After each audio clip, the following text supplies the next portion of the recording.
Hello everybody, bonjour tout le monde, welcome back to Games and Gutenberg. The 39 Steps by John Buchan. Chapter 1, The Man Who Died.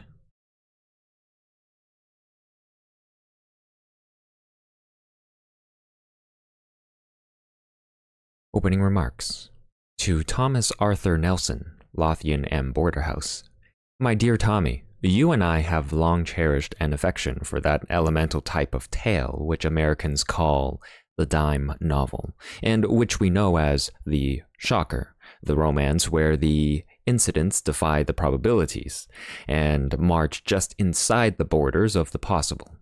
During an illness last winter, I exhausted my store of those aids to cheerfulness, and was driven to write one for myself.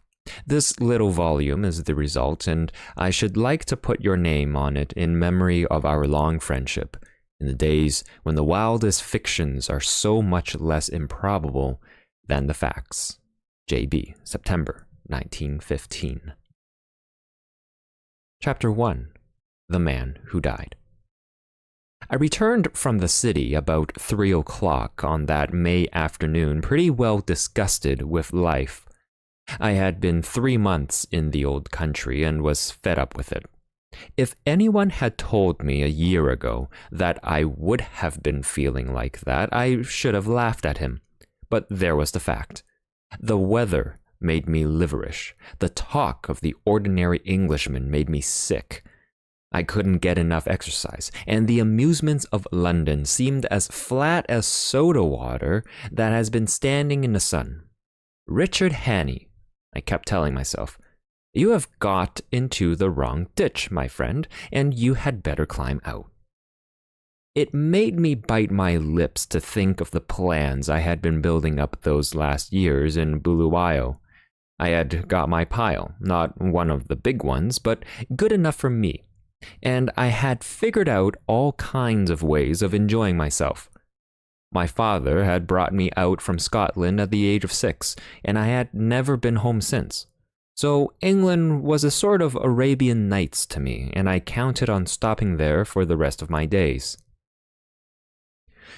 But from the first, I was disappointed with it. In about a week, I was tired of seeing sights, and in less than a month, I had had enough of restaurants and theaters and race meetings. I had no real pal to go about with, which probably explains things. Plenty of people invited me to their houses, but they didn't seem much interested in me. They would fling me a question or two about South Africa, and then get on to their own affairs. A lot of imperialist ladies asked me to tea to meet schoolmasters from New Zealand and editors from Vancouver, and that was the dismalest business of all. Here was I, 37 years old, sound in wind and limb, with enough money to have a good time, yawning my head off all day. I had just about settled to clear out and get back to the Veld, for I was the best bored man in the United Kingdom. That afternoon, I had been worrying my brokers about investments to give my mind something to work on, and on my way home I turned into my club, rather a pothouse, which took in colonial members. I had a long drink and read the evening papers. They were full of the row in the Near East, and there was an article about Karolides, the Greek premier. I rather fancied the chap. From all accounts, he seemed the one big man in the show, and he played a straight game too, which was more than could be said for most of them. I gathered that they hated him pretty blackly in Berlin and Vienna, but that we were going to stick by him. And one paper said that he was the only barrier between Europe and Armageddon. I remember wondering if I could get a job in those parts. It struck me that Albania was the sort of place that might keep a man from yawning.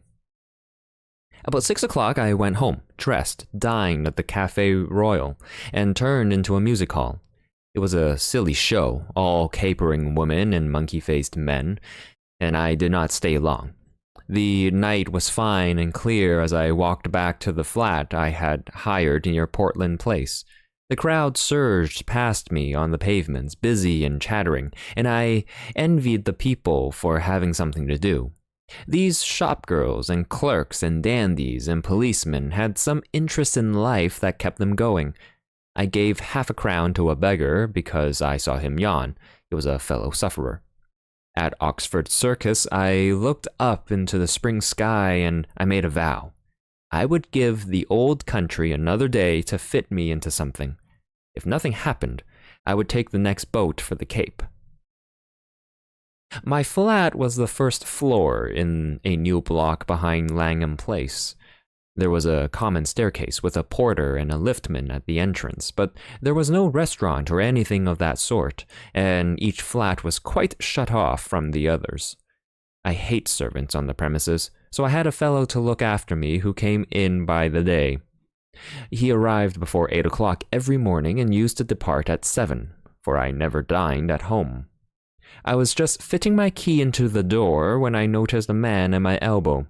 I had not seen him approach, and the sudden appearance made me start. It was a slim man, with a short brown beard and small, gimlety blue eyes. I recognized him as the occupant of a flat on the top floor, with whom I had passed the time of day on the stairs. "Can I speak to you?" he said. "May I come in for a minute?" He was steadying his voice with an effort, and his hand was pawing my arm. I got my door open and motioned him in.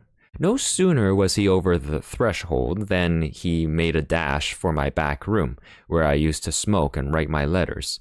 Then he bolted back. "Is the door locked?" he asked feverishly, and he fastened the chain with his own hand. "I'm very sorry," he said humbly. "It's a mighty liberty, but you looked the kind of man who would understand.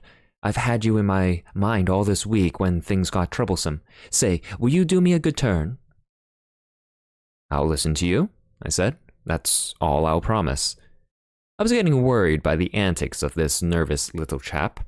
There was a tray of drinks on a table beside him, from which he filled himself a stiff whiskey and soda. He drank it off in 3 gulps, and cracked the glass as he sat it down. "Pardon," he said. "I'm a little rattled tonight. You see, I happen at this moment to be dead." I sat down in an armchair and lit my pipe. "What does it feel like?" I asked. I was pretty certain that I had to deal with a madman. A smile flickered over his drawn face. "I'm not mad yet." "Say, sir, I've been watching you, and I reckon you're a cool customer. I reckon, too, you're an honest man, and not afraid of playing a bold hand. I'm going to confide in you. I need help worse than any man ever needed it, and I want to know if I can count you in." "Get on with your yarn," I said, "and I'll tell you." He seemed to brace himself for a great effort and then started on the queerest rigmarole. I didn't get hold of it at first, and I had to stop and ask him questions, but here is the gist of it. He was an American from Kentucky, and after college, being pretty well off, he had started out to see the world. He wrote a bit and acted as war correspondent for a Chicago paper, and spent a year or 2 in southeastern Europe. I gathered that he was a fine linguist and had got to know pretty well the society in those parts. He spoke familiarly of many names that I remembered to have seen in the newspapers. He had played about with politics, he told me, at first for the interest of them, and then because he couldn't help himself. I read him as a sharp, restless fellow who always wanted to get down to the roots of things. He got a little further down than he wanted. I'm giving you what he told me as well as I could make it out. Away behind all the governments and the armies, there was a big subterranean movement going on, engineered by very dangerous people. He had come on it by accident. It fascinated him. He went further, and then he got caught. I gathered that most of the people in it were the sort of educated anarchists that make revolutions, but that beside them there were financiers who were playing for money. A clever man can make big profits on a falling market, and it suited the book of both classes to set Europe by the ears. He told me some queer things that explained a lot that had puzzled me. Things that happened in the Balkan War, how one state suddenly came out on top, why alliances were made and broken, why certain men disappeared, and where the sinews of war came from. The aim of the whole conspiracy was to get Russia and Germany at loggerheads. When I asked why, he said that the anarchist lot thought it would give them their chance. Everything would be in the melting pot, and they looked to see a new world emerge. The capitalists would rake in the shekels and make fortunes by buying up wreckage. Capital, he said, had no conscience and no fatherland. Besides, the Jew was behind it, and the Jew hated Russia worse than hell. Do you wonder? He cried. For 300 years they have been persecuted, and this is the return march for the pogroms. The Jew is everywhere, but you have to go far down the back stairs to find him. Take any big Teutonic business concern. If you have dealings with it, the first man you meet is Prince von und zu something, an elegant man who talks Eton and Harrow English. But he cuts no ice. If your business is big, you get behind him and find a prognathous Westphalian with a retreating brow and the manners of a hog.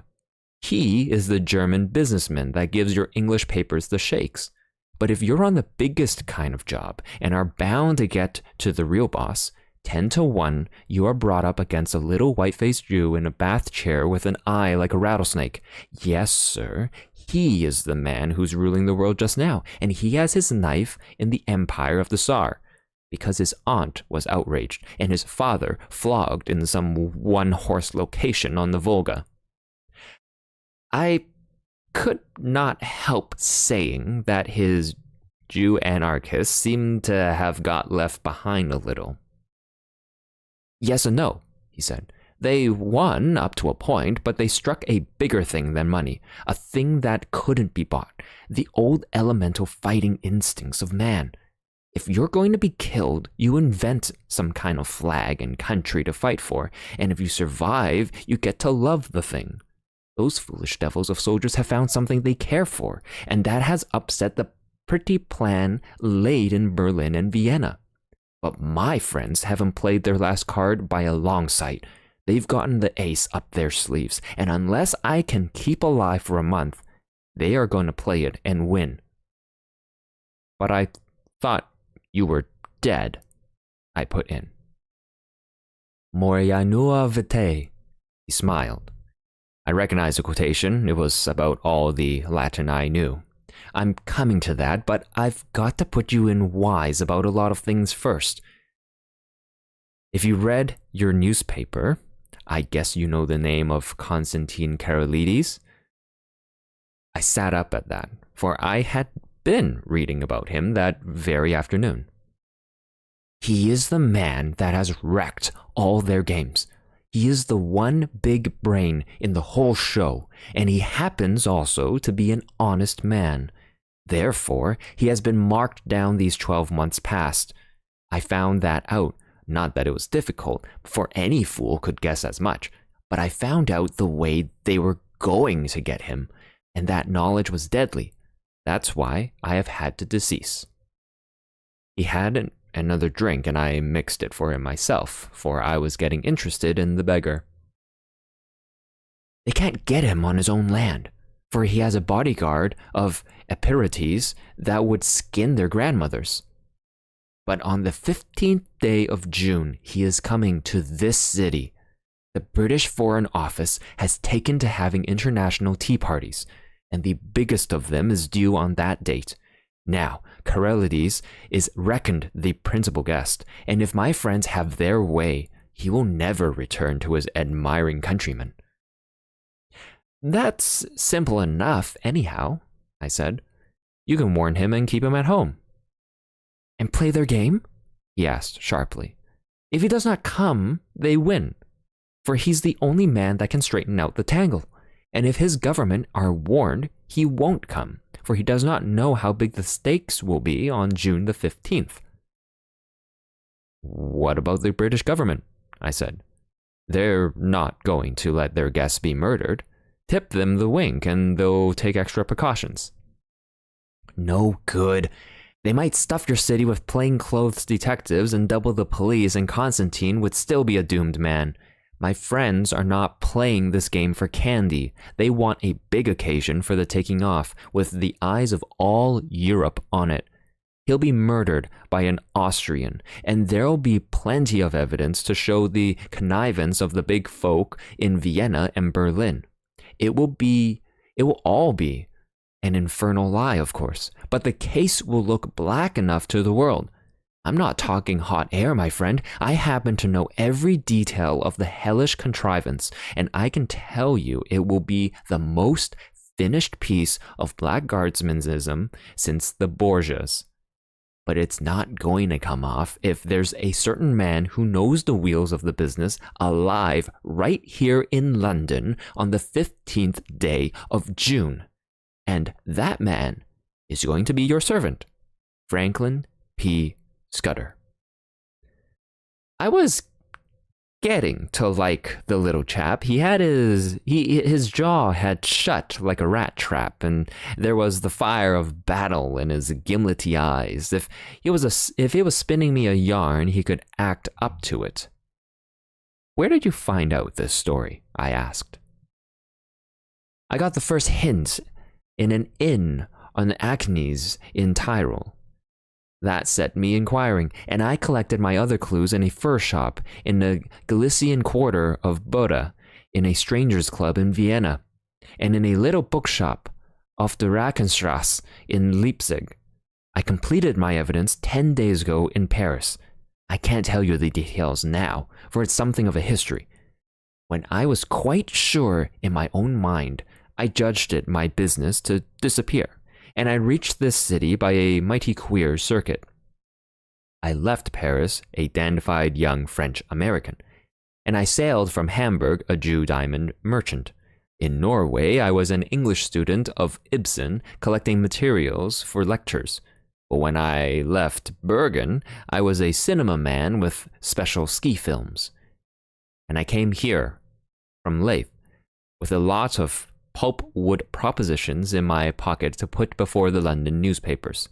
Till yesterday, I thought I had muddied my trail some and was feeling pretty happy. Then the recollection seemed to upset him, and he gulped down some more whiskey. Then I saw a man standing in the street outside this block. I used to stay close in my room all day and only slip out after dark for an hour or two. I watched him for a bit from my window, and I thought I recognized him. He came in and spoke to the porter. When I came back from my walk last night, I found a card in my letterbox. It bore the name of the man I want least to meet on God's earth. I think that the look in my companion's eyes, the sheer naked scare on his face, completed my conviction of his honesty. My own voice sharpened a bit as I asked him what he did next.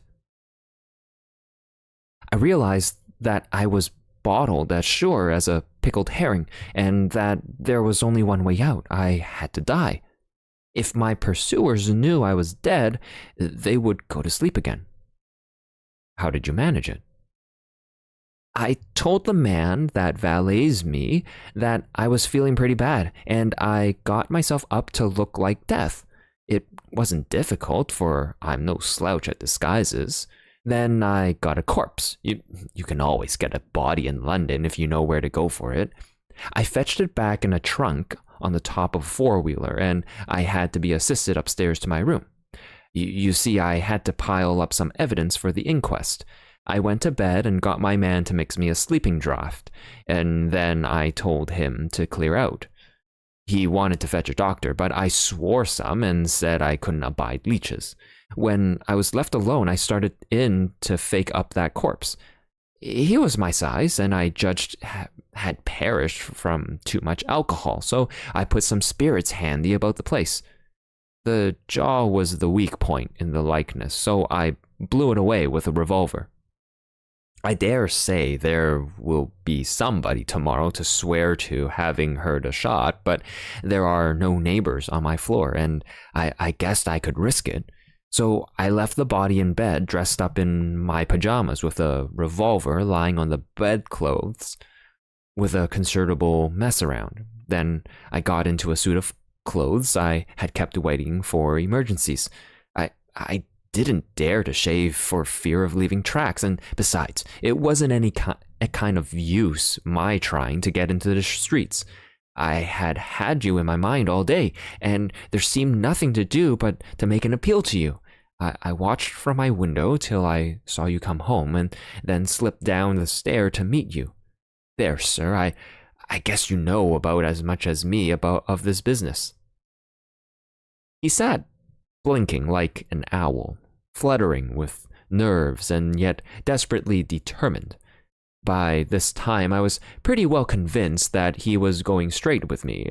It was the wildest sort of narrative, but I had heard in my time many steep tales which had turned out to be true, and I had made a practice of judging the man rather than the story. If he had wanted to get a location in my flat and then cut my throat, he would have pitched a milder yarn.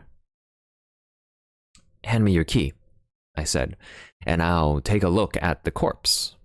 Excuse my caution, but I'm bound to verify a bit if I can.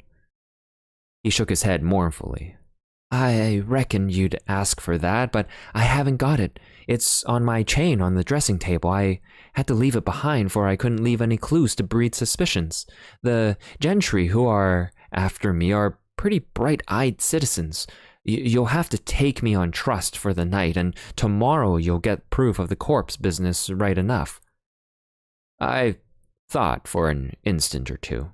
Right, I'll trust you for the night. I'll lock you into this room and keep the key. Just one word, Mr. Scudder. I believe you're straight, but if so be you are not, I should warn you that I'm a handy man with a gun. Sure, he said, jumping up with some briskness. I haven't the privilege of your name, sir, but let me tell you that you're a white man. I'll thank you to lend me a razor. I took him into my bedroom and turned him loose. In half an hour's time, a figure came out that I scarcely recognized. Only his gimlety, hungry eyes were the same. He was shaved clean, his hair was parted in the middle, and he had cut his eyebrows. Further, he carried himself as if he had been drilled, and was the very model, even to the brown complexion, of some British officer who had had a long spell in India. He had a monocle, too, which he stuck in his eye, and every trace of the American had gone out of his speech. My hat! Mr. Scudder, I stammered. Not Mr. Scudder, he corrected. Captain Theophilus Digby of the 40th Gurkhas. Presently home on leave. I'll thank you to remember that, sir. I made him up a bed in my smoking room and sought my own couch, more cheerful than I had been for the past month. Things did happen occasionally, even in this god-forgotten metropolis. I woke next man to hear my man, Paddock, making the deuce of a row at the smoking room door. Paddock was a fellow I had done a good turn to out on the Selachwy, and I had inspanned him as my servant as soon as I got to England. He had about as much gift of the gab as a hippopotamus, and was not a great hand at valeting, but I knew I could count on his loyalty. Stop that row, Paddock, I said. There's a friend of mine, Captain, I couldn't remember the name, dossing down in there. Get breakfast for two, and then come and speak to me. I told Paddock a fine story about how my friend was a great swell, with his nerves pretty bad from overwork, who wanted absolute rest and stillness. Nobody had got to know he was here, or he would be besieged by communications from the India office and the Prime Minister, and his cure would be ruined. I am bound to say Scudder played up splendidly when he came to breakfast. He fixed Paddock with his eyeglass, just like a British officer, asked him about the Boer War, and slung out at me a lot of stuff about imaginary pals. Paddock couldn't learn to call me sir, but he sirred Scudder as if his life depended on it. I left him with the newspaper and a box of cigars, and went down to the city till luncheon. When I got back, the liftman had an important face. "Nasty business 'ere this morning, sir. Gent in number 15 been and shot itself. I've just took 'em to the mortuary. Police are up there now." I ascended to number 15 and found a couple of bobbies and an inspector busy making an examination. I asked a few idiotic questions, and they soon kicked me out. Then I found the man that had valeted Scudder and pumped him, but I could see he suspected nothing. It was a whining fellow with a churchyard face, and half a crown went far to console him. I attended the inquest next day. A partner of some publishing firm gave evidence that the deceased had brought him wood pulp propositions and had been, he believed, an agent of an American business. The jury found it a case of suicide while of unsound mind, and the fuel effects were handed over to the American counsel to deal with. I gave Scudder a full account of the affair, and it interested him greatly. He said he wished he could have attended the inquest, for he reckoned it would be about as spicy as to read one's own obituary notice. The first 2 days he stayed with me in that back room, he was very peaceful. He read and smoked a bit, and made a heap of jottings in a notebook, and every night we had a game of chess at which he beat me hollow. I think he was nursing his nerves back to health, for he had had a pretty trying time. But on the third day, I could see he was beginning to get restless. He fixed up a list of the days till June 15th, and ticked each off with a red pencil, making remarks in shorthand against them. I would find him sunk in a brown study, with his sharp eyes abstracted, and after those spells of meditation he was apt to be very despondent. Then I could see that he began to get edgy again. He listened for little noises, and was always asking me if Paddock could be trusted. Once or twice he got very peevish and apologized for it. I didn't blame him. I made every allowance, for he had taken off a fairly stiff job. It was not the safety of his own skin that troubled him, but the success of the scheme he had planned. That little man was clean grit all through, without a soft spot in him. One night he was very solemn. "Say, Henny," he said, I judge I should let you a bit deeper into this business. I should hate to go out without leaving somebody else to put up a fight." And he began to tell me in detail what I had only heard from him vaguely. I did not give him very close attention. The fact is, I was more interested in his own adventures than in his high politics. I reckoned that Carilides and his affairs were not my business, leaving all that to him. So a lot that he